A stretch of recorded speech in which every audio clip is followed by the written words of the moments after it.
నమస్తే LGC TV news కి స్వాగతం. శ్రీ పరాభవ నామ సంవత్సర ఉగాది శుభాకాంక్షలతో Vijayadari foundation founder and president Ponnakanti Srinivasachari ఆధ్వర్యంలో ఈ రోజు 100 మంది వృద్ధులు అనాథలకు అన్నదాన కార్యక్రమం చేయడం జరిగింది.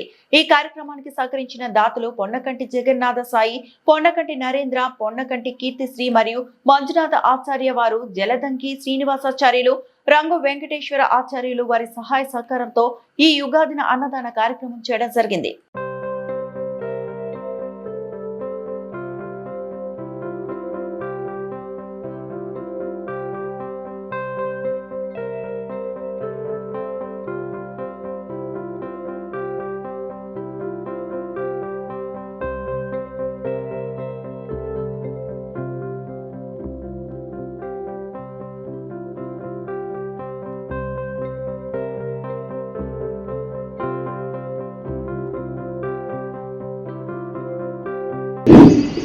అందరికీ నమస్కారం.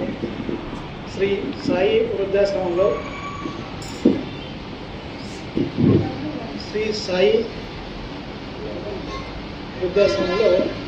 విజయదారి ఫౌండేషన్ వారు ఈరోజు పరాభవ నామ సంవత్సరం ఉగాది సందర్భంగా అన్నదాన కార్యక్రమం చేయడానికి ఈరోజు వచ్చున్నాము.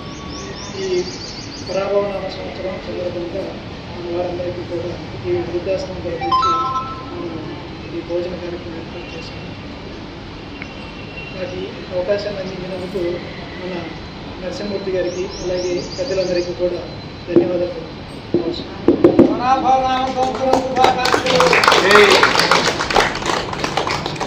పరాభవం అంటే అవమానం కాదు, పర అంటే అత్యుత్తమమైన ఉన్నతమైన స్థితిని, భావ అంటే స్థితి, ఈ సంవత్సరం అనే అర్థం.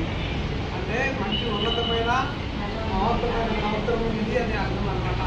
పేరు మనలో ఉన్నటువంటి కామక్రోధ మదమాశ్చర్యం మొత్తం కూడా ఈ పరాభవం చెంది ఎదిగిపోవాలనే కాన్సెప్ట్ తోటి పెద్దలు పరాభవ నామ సంవత్సరాన్ని ఈ సంవత్సరానికి పేరు పెట్టడం జరిగింది. ఋషులు కూడా ఈ పరాభవ నామ సంవత్సరాన్ని తీసుకున్నారు. అంటే మనలో ఉన్నటువంటి కామక్రోధ మదమాశ్చర్యం మొత్తం కూడా వదిలిపెట్టారు. కాన్సెప్ట్ మీద సప్తఋషులు అయితేనేమి, పెద్దవాళ్ళు అయితేనేమి, అలాగే మనకున్నటువంటి దేవతలు దేవీ దేవతలు అయితేనేమి మనకి ఈ పరాభవ నామ సంవత్సరం తీసుకురావడం జరిగిందనమాట. మన వేదాలు అయితేనట్లయితే ఇట్లా రాసింది, మనిషికి ఉన్నటువంటి కామక్రోధ మదమాశ్చర్యాలు మొత్తం కూడా పరాభవం చెంది మనలో నుంచి వెళ్ళిపోవాలి అనే కాన్సెప్ట్ తోటి ఈ పరాభవ నామ సంవత్సరాన్ని మునులు దేవతలు తీసుకురావడం జరిగింది. అందరికీ విషయం